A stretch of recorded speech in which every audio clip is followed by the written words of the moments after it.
नमस्कार, welcome to एडुशक्ति vision. एडुटेरिया 7500 book का आज हम लोग 82वां नंबर सेट को देख रहे हैं। हम लोग 82 नंबर सेट। पहला नंबर क्वेश्चन है कि अपने विरोधियों के प्रति किसने कठोर लौ और रक्त की नीति का पालन किया था? ये किया था बलबन ने। लौ और रक्त की नीति को पालन करने वाला शासक कौन था? बलबन था, और इसने ही सजदा और पैबोस नामक पद्धति को भी लागू किया था। दूसरा नंबर क्वेश्चन है, जब तक हमारे शरीर में खून की एक भी बूंद रहेगी हम अंग्रेज़ों से बगावत और उसका विरोध करते रहेंगे। ये कथन है किसका? ये है पीर अली खान का, जो कि पटना से 1857 की क्रांति में लड़ाई लड़ रहे थे। 1857 क्रांति में पटना से नेतृत्व कर रहे थे, और एक पुस्तक विक्रेता थे पीर अली खान। निम्नलिखित में से किसे मराठों का मैकियावेली कहा जाता था? तो मराठों का मैकियावेली कहा जाता है किसको? ये कहा जाता है नाना फडणवीस को। ऑप्शन नंबर ए, 3 का हो जाएगा ए नंबर ऑप्शन। चौथा नंबर क्वेश्चन है कि पाहुल प्रणाली की शुरुआत किसके द्वारा किया गया था? तो पाहुल प्रणाली का जो शुरुआत है वो गुरु गोविंद सिंह किए थे, और ये किए थे 1699 में, जब खालसा फाउंडेशन का सेरेमनी मनाया जाता। खालसा का फाउंडेशन सेरेमनी जब मनाया जा रहा था 1699 में, उस समय गुरु गोविंद सिंह ने पाहुल प्रणाली का शुरुआत किया था। पाहुल प्रणाली क्या है? ये दीक्षा लेने की प्रणाली है। दीक्षा लेने की प्रणाली है। तो ऑप्शन नंबर सी इसका सही आंसर हो जाएगा। मुस्लिम शिक्षा के विकास के लिए प्रथम मदरसा की स्थापना कब की गई थी? तो मुस्लिम शिक्षा के विकास के लिए जो प्रथम मदरसा का स्थापना किया गया था वो किया गया था 1781 में। और किसके द्वारा किया गया था? तो ये किया गया था वारेन हेस्टिंग के द्वारा। और कहाँ पे? कोलकाता में किया गया था, और उसका नाम भी था कोलकाता मदरसा। कोलकाता मदरसा कहाँ किया गया था? कोलकाता में। कौन किया था? ये किया था वारेन हेस्टिंग। कब? 1781। दास प्रथा का अंत किस गवर्नर जनरल के शासनकाल के दौरान किया गया था? तो दास प्रथा का अंत हुआ था किसके समय? एलनबरो के समय। Option number C. और एक्ट कौन सा था? ये 1843 का एक्ट था।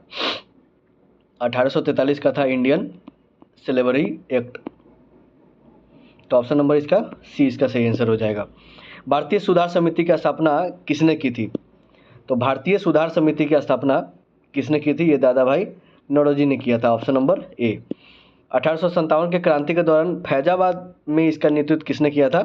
तो फैजाबाद में जो नेतृत्व किया था ये थे मौलवी अहमदुल्ला। मौलवी अहमदुल्ला फैजाबाद से नेतृत्व कर रहे थे 1857 के क्रांति का। कैबिनेट मिशन 1946 को मुस्लिम लीग ने कब स्वीकार किया था?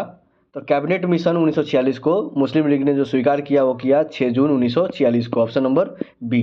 भगत सिंह को फांसी की सज़ा सुनाने वाला न्यायाधीश का नाम क्या है? तो ये कौन थे? ये थे जीसी हिल्टन। जीसी हिल्टन ही वो न्यायाधीश था जो भगत सिंह को फांसी का सज़ा सुनाया था। 11 नंबर क्वेश्चन है, निम्नलिखित में से किस स्थान से नर्तकी का कांसे की मूर्ति प्राप्त हुई है? तो नर्तकी का जो कांसे का मूर्ति प्राप्त हुआ है ये हुआ था मोहनजोदड़ो में। Option number C. अगला नंबर क्वेश्चन रहेगा अपना 12 नंबर क्वेश्चन कि किस वर्ष राष्ट्रीय नियोजन समिति का गठन किया गया? किस वर्ष राष्ट्रीय नियोजन समिति का गठन किया गया? ये किया गया 1938 में। 1938। भारतीय बीमा विनियामक और विकास प्राधिकरण यानी कि ईडा। ईडा का मुख्यालय कहाँ है? ईडा का मुख्यालय जो है ये है हैदराबाद में। Option number C. निम्नलिखित में से कौन सा अप्रत्यक्ष कर का उदाहरण है? तो इस चारों में से सीमा शुल्क अप्रत्यक्ष कर का उदाहरण है। ऑप्शन नंबर सी हो जाएगा। द अल्टीमेट गोल, ये पुस्तक किसका है?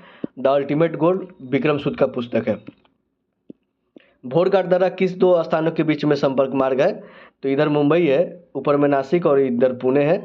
तो मुंबई और पुणे के बीच में है भोरघाट, और मुंबई और नासिक के बीच में क्या है? थालघाट। थालघाट। पंचेश्वर परियोजना किस दो देशों की संयुक्त परियोजना है? तो पंचेश्वर परियोजना भारत और नेपाल के बीच में है। किस नदी पे है? ये महाकाली नदी पे है। महाकाली नदी पे ये परियोजना है, और महाकाली जो ट्रीटी हुआ था ये हुआ था 1996 में। महाकाली ट्रीटी हुआ था 1996 में। महाकाली नदी पे परियोजना है ये। कौन सा परियोजना? पंचेश्वर परियोजना, भारत और नेपाल के बीच में। भारत सरकार ने राष्ट्रीय कृषि नीति की घोषणा किस वर्ष में की थी? तो भारत सरकार ने राष्ट्रीय कृषि नीति का घोषणा ये किया था 2000 ईस्वी में। Option number B. दक्षिणी सह्याद्री का निम्नलिखित में से कौन सा सर्वोच्च शिखर है? दक्षिणी सह्याद्री का सर्वोच्च शिखर कौन सा है? तो डोडाबोटा नीलगिरी का है, कलसुबाई महाराष्ट्र का सबसे उच्चतम बिंदु है, गुरु शिखर किसका है? गुरु शिखर है अरावलीज का। कुद्रेमुख कर्नाटका का एक पीक है, लेकिन ये सह्याद्री का सबसे उच्चतम चोटी नहीं है। सह्याद्री का जो सबसे उच्चतम चोटी है ये कौन सा है? ये अनाईमुडी है, अनामुडी। तो ऑप्शन नंबर इसमें कोई नहीं होगा, इसका अनामुडी ऑप्शन हो जाएगा। 20 नंबर क्वेश्चन है, जावा सागर तथा हिंद महासागर को कौन सी जल संधि जोड़ती है? जावा सागर और हिंद महासागर को कौन सी जल संधि जोड़ती है? तो ये है सुंडा जल संधि, ऑप्शन नंबर बी। भारत के अधिकांश भाग में किस प्रकार की वन पाए जाते हैं? तो भारत के अधिकांश भाग में उष्णकटिबंधीय तो पाए जाते हैं, लेकिन वर्षा वन नहीं, ये है पतझड़ वन, यानी कि option number B, option number B. निम्नलिखित में से किस मृदा को क्षेत्रीय विस्तार, किस मृदा का क्षेत्रीय विस्तार भारत में सर्वाधिक है? तो भारत में सबसे ज़्यादा जो मिट्टी है वो जलोढ़ मिट्टी है। जलोढ़ भी दो टाइप का होता है, खादर होता है, एक बांगड़ होता है, एक भांगड़ होता है। अगला क्वेश्चन है 23 नंबर क्वेश्चन कि विश्व ओजोन दिवस किस तिथि को मनाया जाता है? विश्व ओजोन दिवस प्रतिवर्ष 16 सितंबर को मनाया जाता है, ऑप्शन नंबर डी। उदय भूमि निम्न में से किस महापुरुष की समाधि स्थल है? उदय भूमि किसकी समाधि स्थल को बोला जाता है? ये बोला जाता है के.आर. नारायण को। और के.आर. नारायण क्या थे? ये 10वां राष्ट्रपति थे भारत के। और इसके साथ ही ये भारत के पहले दलित राष्ट्रपति थे और भारत के 10वें राष्ट्रपति थे। दूसरे दलित कौन थे? ये रामनाथ कोविंद जी थे। देश का सर्वोच्च वीरता पुरस्कार निम्नलिखित में से कौन सा है? तो देश का जो सर्वोच्च वीरता पुरस्कार है वो परमवीर चक्र है, परमवीर चक्र। विदेशिया लोकनृत्य निम्नलिखित में से किस राज्य से संबंधित है? तो विदेशिया है झारखंड से। और ओलंपिक फ्लैग को सर्वप्रथम किस वर्ष में फहराया गया था? तो ओलंपिक ध्वज जो है, ओलंपिक फ्लैग, इसको 1920 में प्रथम बार फहराया गया था। सूचना क्रांति के जनक के रूप में किसे जाना जाता है? सूचना क्रांति के जनक के रूप में किसे जाना जाता है? ये आर्थर सी क्लार्क को जाना जाता है, आर्थर सी क्लार्क। सूचना क्रांति Arthur C Clarke, option number A. भारतीय संविधान की उद्देशिका में कितने प्रकार का न्याय का वर्णन किया गया है? तो इसमें है सामाजिक न्याय, आर्थिक न्याय और राजनीतिक न्याय, यानी कि 3 प्रकार के न्याय का वर्णन है किसमें? प्रियम्बल में, भारतीय संविधान की उद्देशिका के, यानी कि इंडियन प्रियम्बल में। निम्नलिखित में से कौन सा युग्म सुमेलित नहीं है? इसमें कौन सा युग्म सुमेलित नहीं है? तो विधि द्वारा स्थापित प्रक्रिया ब्रिटेन, तो विधि द्वारा स्थापित प्रक्रिया लिया गया है कहाँ से? जापान से। राज्यसभा सदस्यों का निर्वाचन दक्षिण अफ्रीका। द्विसदनवाद ये लिया गया है यूके से। और समावर्ती सूची लिया गया ऑस्ट्रेलिया से, यानी कि सुमेलित नहीं है पूछ रहा। तो 1 और 3, 1 और 3 है कहाँ पे? ए में, ऑप्शन नंबर ए इसका सही आंसर हो जाएगा। बिहार में लोकसभा तथा राज्यसभा की कुल सीटें क्रमशः कितनी है? बिहार में पूछ रहा है, तो बिहार में है 40 और 16, यानी कि लोकसभा में 40 और राज्यसभा में 16। निम्नलिखित में से कौन सा प्रतिनिधित्व का सिद्धांत अथवा प्रतिरूप है? प्रतिरूप नहीं है। तो प्रतिरूप नहीं है, इसमें से न्यायशीलता, जनादेश या प्रतीकीकरण ये सभी प्रतिरूप है। सर्वसम्मति ये प्रतिरूप नहीं है। 92वां संविधान संशोधन के तहत किन भाषाओं को 8वीं अनुसूची में शामिल किया गया था? तो अभी तक जब मूल संविधान जब बना तो उस समय कितने भाषा थे? उस समय 14 भाषा था। उसके बाद 1967 में 21वां संविधान संशोधन हुआ और उसके तहत एक भाषा को जोड़ा गया जो कि था सिंधी। उसके बाद 15 भाषा हो गया। उसके बाद 1992 में 71वां संविधान संशोधन हुआ, उस समय 3 भाषा जोड़ा गया। वो कौन कौन सा था? 3 भाषा जोड़ने के बाद 18 हो गया। और भाषा कौन कौन सा था? ये था कोंकणी, मणिपुरी और नेपाली। कोंकणी, मणिपुरी और नेपाली। उसके बाद अंतिम बार 2003 में 4 भाषा को जोड़ा गया और 4 भाषा के बाद 22 भाषा हो गया। और 4 भाषा कौन कौन सा था? यह था बोडो, डोंगरी, मैथिली और संथाली। यानी कि बोडो, डोंगरी, मैथिली और संथाली, यानी कि उपयुक्त सभी, ऑप्शन नंबर डी। और यहीं अभी 22 भाषा 8वीं अनुसूची में उपलब्ध है। अगला नंबर क्वेश्चन रहेगा अपना 34 नंबर क्वेश्चन है कि भारतीय राजनीति के इतिहास में अभी तक कुल कितने बार दोनों सदन का संयुक्त बैठक बुलाया गया है? पहला बात 108 नंबर आर्टिकल संयुक्त बैठक के बारे में चर्चा करता है, बताता है। तो इस आर्टिकल के तहत आज तक कितना बार दोनों सदन को बुलाया गया है? तो अभी तक 3 बार बुलाया गया है। पहली बार जब बुलाया गया उस समय था डाउरी पर चर्चा हुआ था। तो डाउरी एक्ट जो था, डाउरी प्रोविजन एक्ट 1961। दूसरा बुलाया गया, डाउरी मतलब दहेज। दूसरा जो बुलाया गया यह बैंकिंग से रिलेटेड था, बैंकिंग सर्विस कमेटी बिल 1978। और तीसरा बार जो बुलाया गया वो था प्रिवेंशन ऑफ टेररिज्म, आतंकवाद निरोधक के बिल था, ये था 2002। यानी कि ये 3 बार 108 नंबर आर्टिकल के यूज करते हुए दोनों सदन को बुलाया गया है अभी तक। तो इसमें ऑप्शन नंबर 20 का सही आंसर हो जाएगा 3 बार। उच्च न्यायालय के न्यायाधीशों की सेवानिवृत्ति की आयु क्या होती है? तो उच्च न्यायालय के न्यायाधीश होते हैं 62 साल में।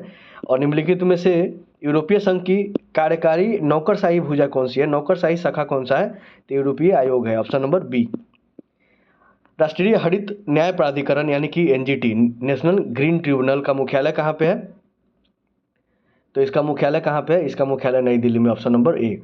विश्व का पहला परमाणु बिजली घर किस देश में स्थापित किया गया था? ये किया था रूस ने, ऑप्शन नंबर डी। बराबरी तथा जमुनापुरी किसके प्रमुख नस्लें हैं? ये है बकरी के। बराबरी और जमुनापुरी ये बकरी के नस्लें हैं। किसी घर में लगे बिजली बल्ब पर 200 वोल्ट तथा 100 वाट लिखा हुआ है। इस बल्ब का कुल जो प्रतिरोध होगा कितना होगा? तो वाट इजकल टू अगर देखेंगे तो वाट इजकल टू एक फॉर्मूला होता है वी स्क्वायर बाई आर। तो W इजकल टू कितना है? W इजकल टू 100 है और वी स्क्वायर कितना हो जाएगा? 200 × 200 यानी कि 4 पर 4 जीरो इजकल टू आर। 2 से 2 जीरो गया यानी कि 400 ओम बच जाएगा। तो ऑप्शन नंबर बी इसका सही आंसर हो जाएगा, ऑप्शन नंबर बी। पेड़ पौधे की टहनियों को हिलाने से फूल पत्ते का गिरना न्यूटन के किस नियम का उदाहरण है? तो ये पहला नियम का उदाहरण है। जड़त्व के नियम के अकॉर्डिंग टहनियों को हिलाने पर पत्ता गिरता है। प्रकाश का वेग क्या होता है? प्रकाश का वेग होता है 3 × 10⁸ मीटर पर सेकेंड। शेविंग ब्रश के रेशों का आपस में चिपकना, तो आपस में चिपकना होता है पृष्ठ तनाव। और फ्लेमिंग के दाएं हाथ के नियम का प्रयोग किसकी दिशा पता करने के लिए यूज करते हैं? तो ये प्रेरित धारा यानी कि इंड्यूस्ड करंट, ऑप्शन नंबर ए यानी कि जनरेटर। दाएं हाथ का नियम रहेगा तो जनरेटर और बाएं हाथ का नियम रहेगा तो मोटर। किसी तत्व का रासायनिक गुण निम्न में से किस पर निर्भर करता है? तो किसी तत्व का जो रासायनिक गुण होता है वो संयोजकी इलेक्ट्रॉन पर निर्भर करता है, यानी कि वैलेंस इलेक्ट्रॉन पर निर्भर करता है। और वैलेंस इलेक्ट्रॉन कब डिसाइड होता है? इलेक्ट्रॉन की संख्या पर होता है। अब की अंतिम कक्षा में कितने इलेक्ट्रॉन है? ये वैलेंस इलेक्ट्रॉन होता है। तो कुल मिला के सी यानी कि इलेक्ट्रॉनों की संख्या जो है ये तत्व की रासायनिक गुण को निर्धारित करता है। 46 नंबर क्वेश्चन, निम्न में से कौन लोहा का सबसे शुद्धतम रूप है? तो सबसे शुद्धतम रूप है पिटवा लोहा, ऑप्शन नंबर बी। पीतल निम्नलिखित में से किसका मिश्रण है? तो अब एक ट्रिक होता है पिताजी यानी कि पीतल, तांबा और जिंक यानी कि जास्ता, ऑप्शन नंबर बी। समुद्र में गोताखोरी करते समय गोताखोरों ऑक्सीजन के साथ किस गैस का प्रयोग करते हैं? तो ऑक्सीजन के साथ जो गोताखोर होते हैं वो हीलियम का प्रयोग करते हैं गोताखोरी करते समय, ऑप्शन नंबर सी इसका सही आंसर हो जाएगा। सुक्रोज के जल अपघटक से किसका निर्माण किया जाता है?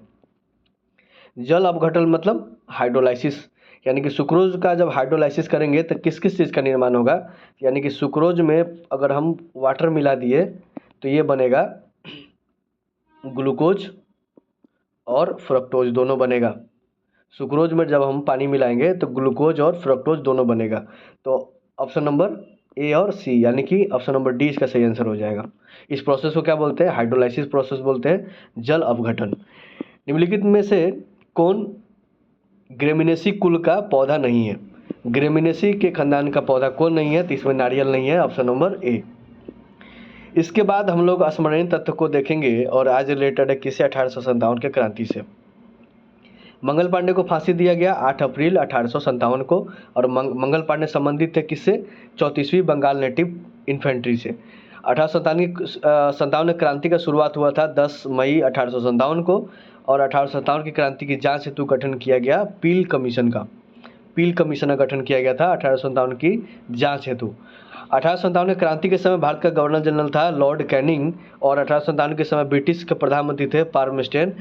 एक 1857 में क्रांति के समय ब्रिटिश का प्रधानमंत्री और एक पूछता है आज़ादी के समय ब्रिटेन के प्रधानमंत्री कौन थे। बिहार में 1857 की क्रांति का नेतृत्व किया था किसने? वीर कुंवर सिंह ने किया था। ये आरा से थे, आरा के जगदीशपुर से। और कानपुर में 1857 की क्रांति का नेतृत्व किया था नाना साहब और इसका सपोर्ट कौन कर रहे थे? तात्या टोपे, इनका सेनापति था। 1857 के संबंध में इतिहासकारों का मत क्या है? तो वीर सावरकर जी बोले थे कि यह जो क्रांति है ये भारत का प्रथम स्वतंत्रता क्रांति संग्राम है। यह पूर्णतः सिपाही विद्रोह था, ये बोला था जॉन लॉरेंस और सीले ने। टी.आर. होम्स ने इसको सभ्यता का संज्ञा दे दिया कि यह बर्बरता और सभ्यता के बीच का युद्ध था। ये आर. रीज और ये जेम्स आउट्रम और डब्ल्यू. टेलर, ये तीनों लोग जो है इसको धार्मिक रूप दे दिए। यह धर्मंधों का और ईसाइयों के विरुद्ध का युद्ध था। धर्मंधों का ईसाइयों के विरुद्ध युद्ध था, ये बोला था रीज। और ये अंग्रेज के विरुद्ध हिंदू एवं मुस्लिम का षड्यंत्र था, ये बोला था डब्ल्यू. टेलर और आउस्ट्रॉम। यह एक राष्ट्रीय आंदोलन था, यह डिजरेली ने बोला था। इसके प्रमुख केंद्र और भारतीय नायक को अगर देखेंगे तो रानी लक्ष्मीबाई झांसी से लड़ी थी, बेगम हजरत महल ये लखनऊ यानी कि अवध से लड़ी थी, लियाकत अली इलाहाबाद से, तात्या टोपे नाना साहब दोनों संयुक्त रूप से कानपुर से, खान बहादुर खान लड़े थे बरेली से, बहादुर शाह जफर जो कि अंतिम मुगल बादशाह थे ये लड़े थे दिल्ली से, वीर कुंवर सिंह जगदीशपुर आरा से।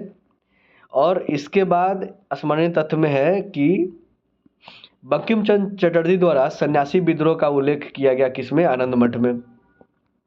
तो आनंद मठ पुस्तिका है बंकिम चंद्र चटर्जी का, उसमें सन्यासी विद्रोह का उल्लेख है। ब्रिटिश हाउस ऑफ कॉमन्स का चुनाव जीतने वाले प्रथम भारतीय थे दादा भाई नौरोजी, और ये कब जीते थे? 1892 में। भारतीय सुधार समिति 1887 का स्थापना किया था दादा भाई नौरोजी ने, जो कि अभी क्वेश्चन हम लोग देखे थे इसी सेट में। दादा भाई नौरोजी ने पहली बार स्वराज की मांग के प्रस्तुत किए थे 1906 में, कोलकाता अधिनिवेशन हुआ था। और तूफानी हिंदू के नाम से जाने जाते हैं स्वामी विवेकानंद, और इनके गुरु कौन थे? रामकृष्ण परमहंस। भवानी मंदिर नामक पुस्तिका लिखा था बरिंद्र कुमार घोष ने। अनुशीलन समिति का गठन किया था पी. मित्रा ने। अभिनव भारत नामक संस्थान की स्थापना किया था बी.डी. सावरकर ने 1904 में। बाल गंगाधर तिलक को भारतीय अशांति का जनक कहा जाता था। किसने बोला था ये? तो ये बोला था वेलेंटाइन सिरोल ने। इंडियन होम रूल सोसाइटी का स्थापना किया था श्यामजी कृष्ण वर्मा ने। कब किए थे? 1905 में। कहाँ से? लंदन में। बंगाल विभाजन के विरोध में स्वदेशी आंदोलन की घोषणा की गई थी 7 अगस्त 1905 को, और बंगाल विभाजन भी हुआ था 1905 में ही, करजन के समय पे। बंगाल विभाजन प्रभावी हुआ 16 अक्टूबर 1905 में। बंगाल विभाजन का समर्थन किया था मुस्लिम लीग ने, और मुस्लिम लीग का प्रथम अधिवेशन हुआ था 1908 में अमृतसर में। करजन वायली की हत्या किया था मदन लाल ढींगरा ने। आज का सेशन यहीं पर समाप्त होता है, मिलेंगे अगले सेट में। थैंक यू फॉर वॉचिंग, धन्यवाद।